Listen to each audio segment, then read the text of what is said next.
So I just got back from London, England, and I learned a lot about coffee that I didn't know. Welcome to Brewed Awakenings, where we take culture and coffee and we put Christ right in the center. Something I learned about British coffee shops is that they didn't actually start until 20 years ago.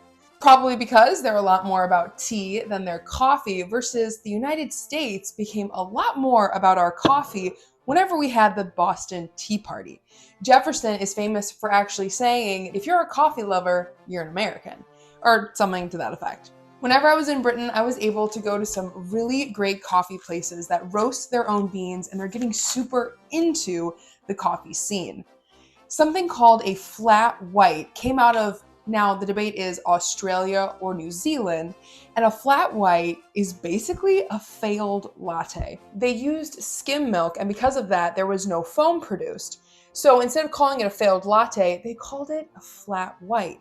So a flat white is basically a latte, but no foam on top. Whenever I went to a local coffee shop and I asked what she recommended ordering, she said a flat white.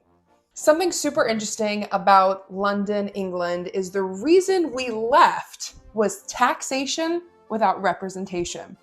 And nothing really has changed.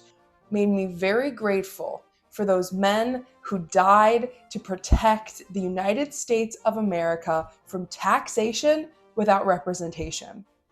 Now, there are areas where we can do better when it comes to taxes here in the United States. But just taking a moment to realize where we could have been versus where we are today makes me so appreciative to be living in this country. Because of this flat white, I'm a little bit more awake, and I hope we're all just a little bit less woke.